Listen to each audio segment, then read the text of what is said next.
Regina, farmacêutica clínica e preceptora da residência multiprofissional em saúde com concentração em nefrologia. Essas são as residentes farmacêuticas do segundo ano, Gisele e Celuana. Fazemos parte da equipe multiprofissional e realizamos atendimento aos pacientes doentes renais crônicos na busca da otimização da farmacoterapia e adesão ao tratamento. Como os pacientes renais, como muitos apresentam diversas comorbidades, necessitam utilizar muitos medicamentos para o manejo clínico. Sendo assim, de suma importância a orientação prestada quanto à finalidade do uso, armazenamento e administração correta dos medicamentos, promovendo assim a educação em saúde. Além disso, buscamos também facilitar o acesso do paciente aos medicamentos prescritos e também conscientizamos quanto aos riscos que estão associados à automedicação, apoiando dessa forma os pacientes e também os seus familiares para atuarem de forma ativa e responsável junto ao seu tratamento.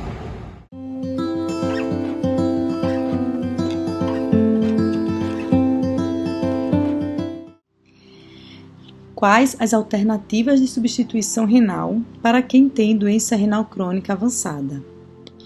Quando o paciente tem diagnóstico de doença renal crônica e atinge suas fases finais, o rim deixa de exercer suas funções, principalmente a eliminação das toxinas. É necessário pensar nas alternativas que podem substituir a função renal.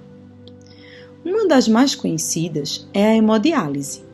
Hemodiálise é um procedimento no qual o sangue do paciente é puxado por uma máquina para ser filtrado.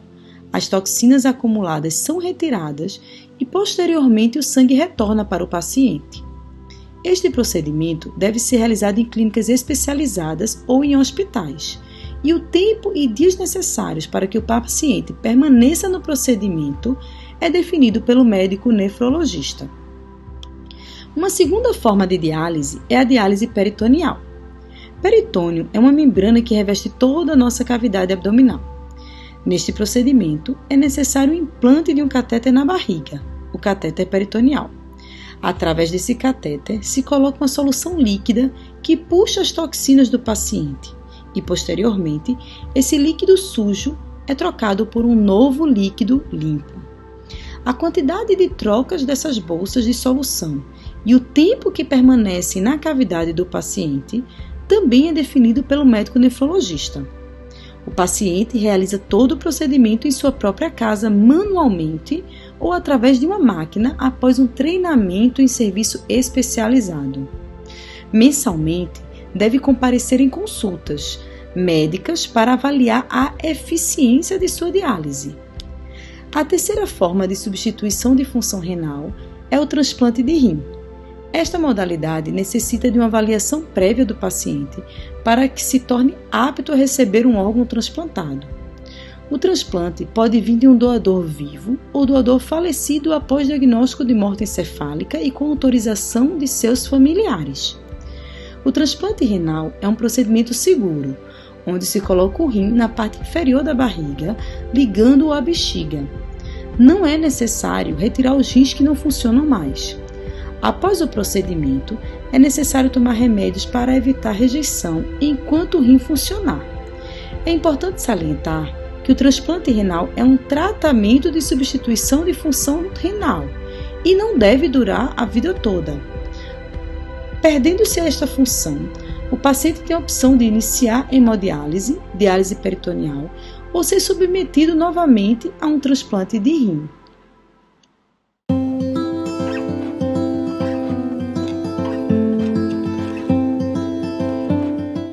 Bom dia a todos, meu nome é Gisele Weiger, sou nefrologista no Hospital das Clínicas da UFPE e estou aqui para falar um pouquinho com vocês sobre estratégias de como retardar a progressão da doença renal. Essa é uma campanha da Sociedade Internacional de Nefrologia em comemoração ao Dia do Rim e o tema da campanha desse ano é Vivendo Bem com a Doença Renal. Bom, então, e como saber se o paciente tem doença renal? Existem 2 exames muito simples que são feitos na prática diária de consultório, em check-ups de rotina, onde são dosados 2 marcadores. Um é a creatinina no sangue com esse resultado, a gente pode calcular a taxa de filtração glomerular, que é a capacidade dos rins de filtrar o sangue. E o outro marcador é a dosagem de proteína na urina, onde a gente vai ver se existe algum dano renal que provoca perda de proteína, que é esse marcador que vai mostrar para a gente que alguma coisa errada está acontecendo no rim. Então, o primeiro passo para a prevenção da progressão da doença renal é cuidar bem da dieta. Os pacientes que já têm lesão renal, já têm doença renal instalada, precisam reduzir a ingestão de sal e de proteínas. E sempre optar por dieta mais saudável possível, mais natural, sem aditivos, sem conservantes, sem excesso de açúcar e de sal, tá? Isso já foi abordado bem pela nutricionista da nossa equipe. Exercícios físicos, não posso deixar de falar. Manter o corpo em atividade é fundamental para controle de peso, para controle da pressão e também é muito saudável para os rins. Importante é que o paciente escolha um exercício que se adapte às suas necessidades e também que traga benefício em termos de qualidade de vida, de prazer em realizar. Sabemos que a pressão alta pode ser decorrente da função renal já deteriorada, e ao mesmo tempo a pressão alta vai prejudicar mais ainda a função desses rins. Então precisamos sempre estar atentos ao controle da pressão. Nos pacientes diabéticos, está sempre controlando a glicemia desses pacientes, porque a glicose aumentada também vai prejudicar, vai aumentar a chance do paciente deteriorar a função renal. E o sobrepeso também. Então todos esses fatores vão aumentar a sobrecarga renal e precisam ser controlados para que esses rins sobrevivam mais tempo. É importante também tratar especificamente o que está causando a doença renal. E muitas vezes a gente precisa lançar mão de exames como biópsia renal, que a gente vai tirar um pequeno fragmento do rim com anestesia local e daí analisar a histologia, o que é que está acontecendo especificamente nesse rim, para fazer um tratamento mais adequado. Nunca é demais lembrar que anti-inflamatórios são drogas nefrotóxicas que não devem ser utilizados em quem tem doença renal. Então, sempre que for tomar uma medicação, consulte o seu médico antes de tomar. Existem alguns medicamentos no mercado hoje em dia que protegem os rins. Então, são medicamentos utilizados inicialmente para a pressão, outros para diabetes, que se viu que eles diminuem a sobrecarga renal. Então, medicamentos de pressão, como losartana, enalapril, são medicamentos inicialmente antipertensivos, mas que também podem ser utilizados por pacientes que não têm a pressão tão elevada assim, mas que têm proteinúria, por exemplo. Então, são medicamentos que, com o passar do tempo, vão deixar esse rim com menos sobrecarga.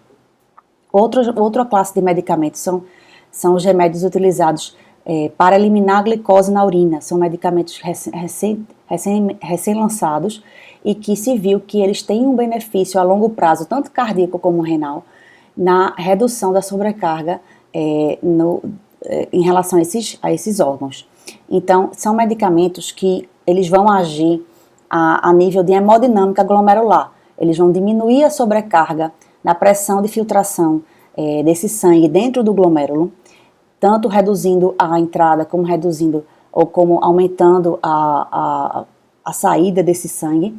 Com isso, vai reduzir a proteinúria e diminuir a hiperfiltração, que é o que vai prejudicar a longo prazo a função renal do paciente. Então, esses medicamentos podem ser utilizados por pacientes que não são hipertensos, que não são diabéticos, mas com muita cautela e sempre prescrito por um médico, porque existem efeitos adversos que precisam ser monitorizados.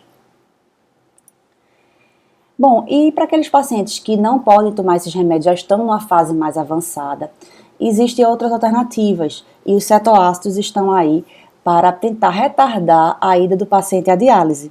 Então, se o paciente está com um aumento expressivo de ureia e creatinina e tem a intenção de ficar um tempo maior fora de diálise, existe a possibilidade, se o paciente aderir a uma dieta muito restrita em proteína, que é uma dieta difícil, mas existe a possibilidade de se retardar um pouco a ida desse paciente à diálise.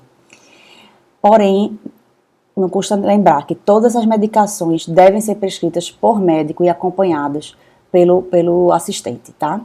Então é isso, pessoal. Espero que eu tenha tirado algumas dúvidas sobre a prevenção da doença renal e estou à disposição no Instagram para responder outras eventuais dúvidas. Tenham um bom dia e uma boa semana a todos.